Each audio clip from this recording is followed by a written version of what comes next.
그리스도께서 오신 성탄절, 어제 저녁에 말씀드린 것처럼 어떤 분은 성탄절을 이렇게 말해요. 하얗게 불타버려 죄만 남은 인간의 희망이 다시 불타오르는 절기가 성탄절이다. 무슨 말이냐면 죄로 인해서 저주를 받고 영원한 형벌 가운데 세는 인간들에게 구원의 기회가 주어지고 다시 꿈을 꿀 수 있는 소망이 생긴 날이 바로 성탄절이라고 합니다. 그러니 이 날이 얼마나 기쁘고 감격스러운 날입니까? 그런데 2000년 전에 예수께서 처음 오실 때 모두가 그 예수를 이렇게 반갑고 환영하며 영접한 것은 아니었습니다. 첫 번째 성탄절에도 그리스도에 대한 반응은 가지각색이었습니다. 이 땅에 처음 오신 예수님 베들레헴 외양간 구이에 갓난 아기로 오셨을 때 사람들이 어떻게 예수님을 맞이했는가에 대해서 말씀을 보면서 우리는 어떻게 그 주님을 맞이해야 되는가에 대해서 함께 은혜를 나누고자 합니다. 첫 번째 헤롯 왕의 모습이 있습니다.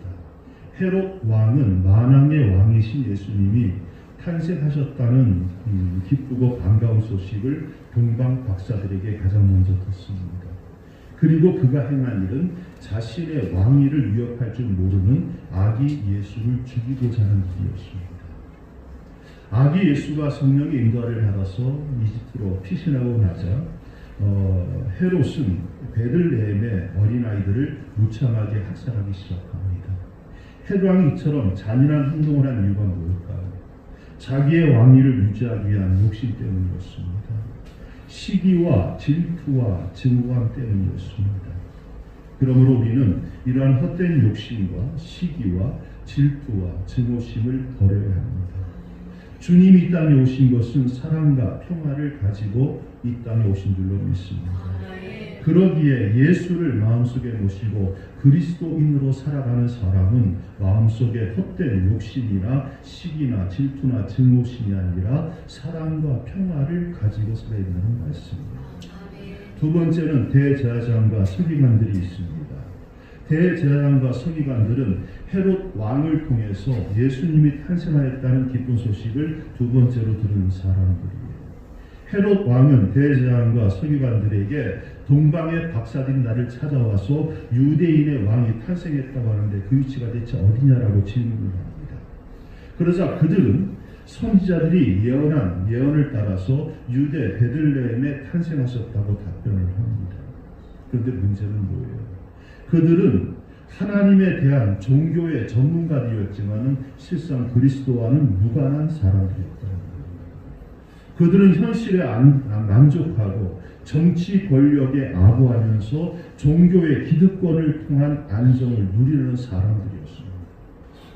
주님은 구유에서 나셔서 골고다의 십자가 못 박히는 것이 당신의 목적이었다면 이 대제사장과 서기관들의 목적은 자기들이 가지고 있는 종교적 신학적인 지식을 통해서 현실 정권의 아부함으로 편안함을 누리는 것이 그들의 목적이었다는 거예요. 성경을 잘 알았지만은 그래서 메시아에 대한 탄생을 알았지만은 행동은 단 하나도 없는 사람들이었습니다. 이들은 영적인 눈이 열리지 않아서 믿음과 행함이 일치가 되지 않는 사람들이었습니다. 먼저 가서 예수께 경배해야 할 사람들이 경배하지 않았습니다. 그리고 마침내는 예수를 배척하고 십자가에 못 박아 죽는 일에 가장 앞장섰던 사람들이 바로 대제사장과 서기관들이었습니다. 성경을 누구보다 잘 알고 있는 사람들, 누구보다 하나님을 잘 알고 있는 사람들, 누구보다 하나님을 잘 믿는다고 하는 그 사람들이 예수를 배척하고 십자가에 죽는 일에 앞장섰다는 거예요. 지식이 삶으로 변화되지 않으면, 알미 행동으로 옮겨지지 않으면 이러한 일이 일어날 수밖에 없습니다. 여러분, 우리는요 알면서 실행하지 못하는 형식적인 신앙, 외식하는 신앙 되어서는 안 됩니다. 남은 가르치면서 자기는 실천하지 않는 위선자가 되지 말라는 거예요. 오늘 성탄절을 맞이하면서 대제사장이나 서기관들처럼 형식적이고 외식주의적 위선을 제하고 올바른 신앙을 갖도록 여러분 우리가 주 앞에 엎드려지려 믿습니다. 세 번째는 베들레헴 여관 주인들의 모습입니다. 당시 로마 황제였던 가이사 아구스도의 명에 의해서 호적 인구 조사가 시작됩니다. 당시 로마는 14년마다 한 번씩 인구 조사를 했어요. 그 조사는 각자 자기 고향으로 가는 것이 관례였습니다.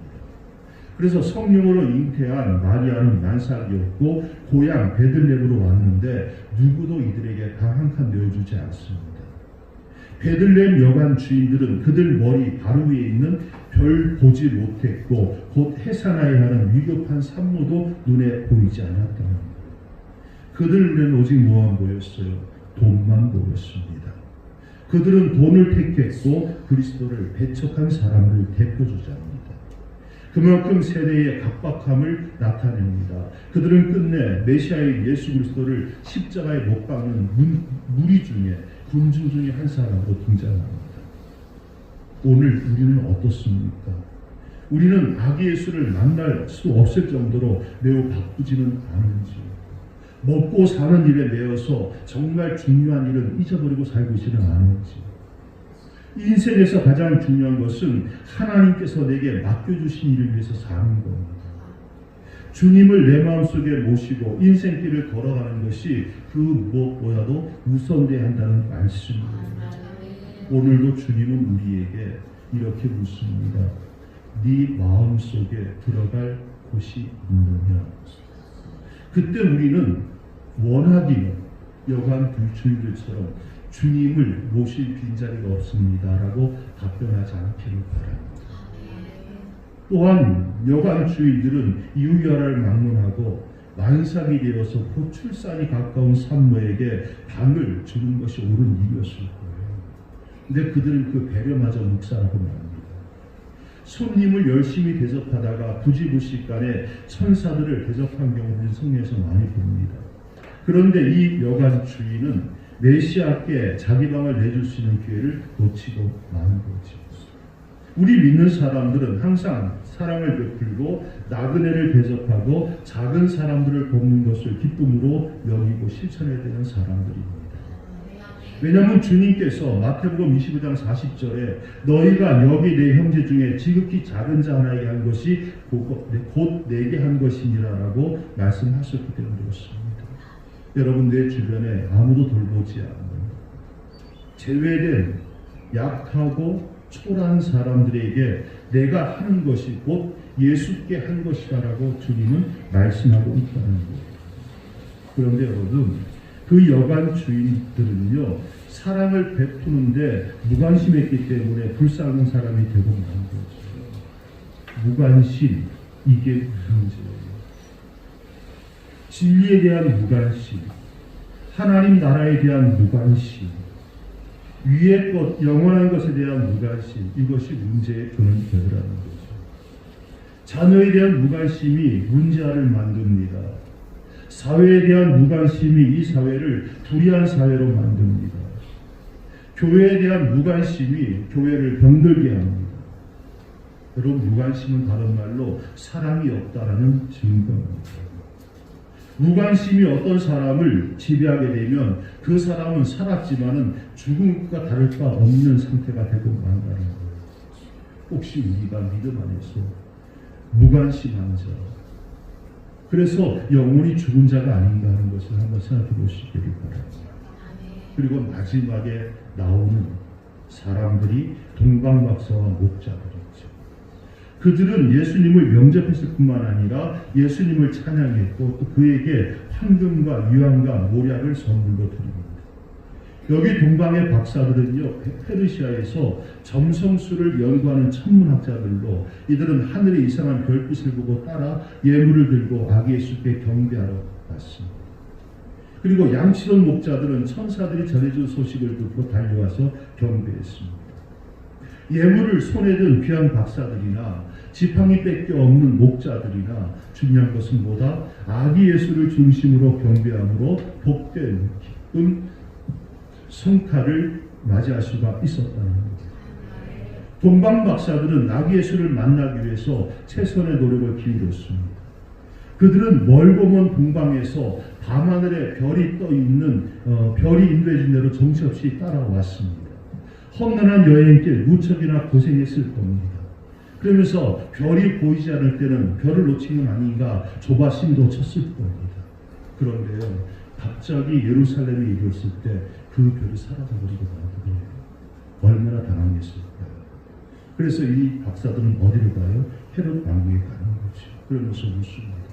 유대인의 왕이 어디에서 나시겠습니까? 잔인한 헤롯 왕 앞에서 그런 말을 한다는 자체가 사실 대단한 모험이었어요. 한번 생각해 보십시오.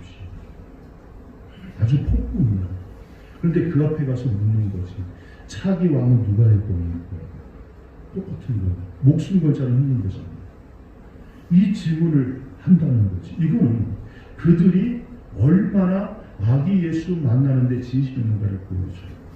그리고 마침내 헤롯 왕으로부터 답을 얻어내지. 그래서 동방 박사들이 베들레헴으로 향할 때 없어졌던 그 별이 다시 나타나 그들의 발걸음을 인도해 줍니다. 오늘 우리에게도 성탄의 주인공이신 아기 예수께 예배하고 경배하며 영광 돌리는 분명한 신앙이 있을 줄로 믿습니다.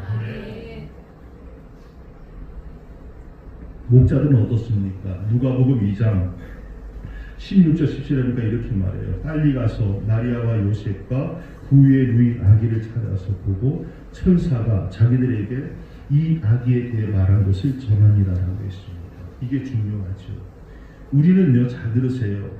교회에 와서 예수님 못 보고 사람만 보고 갈 때가 있어요. 교회는 열심히 가는데 거기서 예수님 만나는 게 아니라 사람 만나고 가는 경우가 있다는 거예요. 때로는 교회 와서 일만 열심히 하다가 예수님 못 만나고 갈 때가 있어. 이게 문제예요. 물론 교회 와서 사람도 만나고 일도 해야 돼요. 그런데 여러분, 교회에 오는 목적이 뭐냐는 거예요. 교회 왜 오세요? 예수님 만나러 오는 거잖아요. 그렇죠? 예수님을 만나야 여러분들이 교회한 목적이 달성되는 거 아니겠습니까? 예수님을 만나기까지는요, 우리의 문제 해결 안 됩니다. 여러분 예수님 만나고 계십니까? 예수님 만나는 여러분 되시기를 바랍니다. 여러분 목자들이요, 한밤중에 나온 천사들이 얘기를 듣고 아기 예수를 경배하러 왔다 그랬잖아요. 목자가 그렇게 자리를 비우시는 자리 위치에 있는 직업이 아닙니다. 목자 24시간 바쁜 직업이에요. 더구나 밤에는 피곤하고 졸립습니다. 그래서 더 힘이 드는 시간이에요. 그렇기 때문에 그 시간에 목자들은 천사의 목소리를 듣고 길을 나선다는 것 자체가 쉽지 않고 매우 어려운 일이었습니다. 그런데 왠지 안 하면 안 될 것 같은 마음이 들었을 거예요. 게다가 당시 목자들의 직업 위치를 봅시다. 세리와 마찬가지로 무시당하고 죄인시당하던 직업이 바로 목자입니다. 이런 소외된 이들에게 천사가 나타나서 기쁨의 좋은 소식을 들려줍니다. 목자들요, 종교에 대해서 그렇게 깊이 모르는 사람들입니다. 그러나 이들은 대제사장과 서기관들과 반대로 천사들이 전해준 좋은 소식을 듣자마자 즉각적으로 순종합니다. 여러분 잘못 들으면 여러분 오해할 수도 있습니다.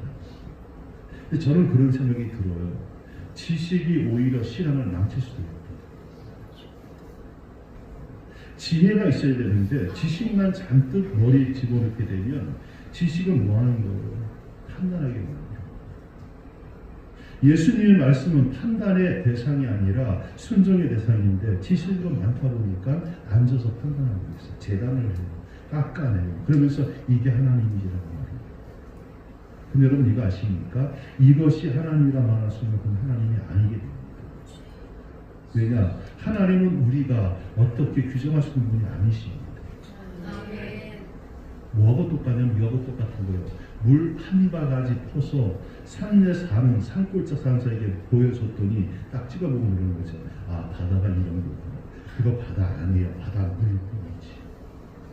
바다는 직접 가서 봐야 돼요. 넓은 수평선. 그리고 때로 파도가 치면서 뒤집어지는 험한 그런 모습. 이런 것들을 다 경험해야지 바다가 이런 거구나. 그러고 다시 모르는 거지. 네, 가장 깊은 곳은 만 메다가 넘는 거잖아요. 거기 어떻게 우리가. 하나님은 그런 분이세요. 내가 경험했던 그 하나님이 전부여라고 말하는 것처럼 어리석고 위험한 일은 없다. 여러분이 만난 하나님은요, 산골짝 사는 사람들이 물 한 바가지 바닷물 맛 찍어 먹어보고는 아, 바닷물 짜네, 이게 바닷물이구나 라고 생각하는 것 똑같아요. 성경은 말합니다. 하나님을 알자 힘써 알자라고 얘기했습니다. 하나님을 아는 것만큼 우리의 시량은 넓어지고 깊어질 겁니다. 진짜 위험한 사람 어떤 사람? 내가 경험한 하나님만 전부로 증거해. 그거에 대해서 다른 말하는 사람은 다 이단이 됩니다. 이거만큼 위험한 거죠. 오늘 주께서 우리에게 오십니다. 그 오시는 거에 대해서 지식적으로 판단하지 마시고 그냥 내게 주신 은혜, 선물에 생각하시고 감사함으로 받고 순종하시기를 바랍니다. 누가복음 2장 15절 16절이니까 이렇게 말하죠. 천사들이 떠나 하늘로 올라가니 목자가 서로 말하되 이제 베들레헴으로 가서 주께서 우리에게 알리신 바 이루어진 일을 보자 하고 빨리 가서 마리아와 요셉과 그 위에 누인 아기를 찾아서 즉각적 순종입니다. 인간의 지시나 생각은 오랫동안 생각하고 기도하고 하나님의 결제를 받고 천천히 일하면 일할수록 실수가 없어요. 사람 일은 그런 것 같아요. 근데 하나님의 말씀은요, 즉각적으로 순종해야지 이거 의논해보고 따져보고 하면 절대 순종 못해요. 하나님이 말씀하시는 건 언제나 내게 마이너스처럼 보이기 때문에 나누어 주어 베풀어 물 위에 너의 곡식을 띄워 보내라. 하나같이 소려보라는 말이죠. 오리 가자 그러면 신유를 같이 가져라. 네 겉옷을 가르는 자 속옷까지 벗어줘라. 탈탈 풀어 먹습니다. 말씀대로 하면 진짜 살 수 없을 것 같아요. 근데 그 말씀대로 했더니 어떤 일이 벌어져요? 30배, 60배, 100배. 제가 여러분에게 그런 말씀 드렸죠. 성경에 보면 4가지 가테고리가 나오죠. 첫째가 그냥 길가, 두 번째가 가시가, 세 번째 돌짝가, 네 번째가 옥토. 그쵸? 길가에 뿌리지면 어떻게 한다? 내리자마자 새들 와서 물어가 버리고, 두 번째 가시밭 싹이 튼 것 같더니 그 안에서 제대로 잘못하고 시들어 버리고, 세 번째 돌짝밭 뿌리가 내리지 못하니까 좀 자라다가 말라주고, 마지막 네 번째 뭐예요? 옥토에서 자라는 곡식은 30배, 60배, 100배의 결실로 돌아옵니다. 여러분, 이건 뭐냐면요, 우리가 선을 행하는 것, 하나님 말씀에 순종하는 것에 대해서 장소, 시, 때 가리지 말고 무조건 하라는 말이에요. 그러면 여러분 4번 중에서 3번은 실패할 거예요. 나는 선을 베풀었는데 악으로 들어올 때도 있을 거고요. 나는 선을 베풀었는데 그것이 어디로 모이게 사라져버리는 일도 있을 거고요. 그런데 중요한 건 뭐다? 뿌리다 보면 어디에 뿌려진다? 옥토에 뿌려진다. 그러면 4개 중에서 3개를 잃어버렸지만은 하나가 제대로 뿌리니까 30개, 60개, 100개가 오면 이익이야, 손해야. 이게 천국의 법칙이에요. 그러니까 내가 판단하고 결정해서 선을 행하고 혹은 좋은 것을 그에게 베푸는 그런 거 하지 말라는 거예요. 무조건 하라는 거예요. 지상 명령이에요. 무조건 사랑하라. 가려가면서 하지 말라는 거예요. 하다 보면 어느 때인가 여러분이 뿌린 씨앗이 100배의 결실이 올 때가 있다는 거예요. 오늘 말씀 마치겠습니다. 예수님 탄생하실 당시에서도 4가지 사람들을 봤습니다. 성탄의 소식을 들은 우리들 역시 본문의 4종의 인물 중에서 한 종류가 될 거예요.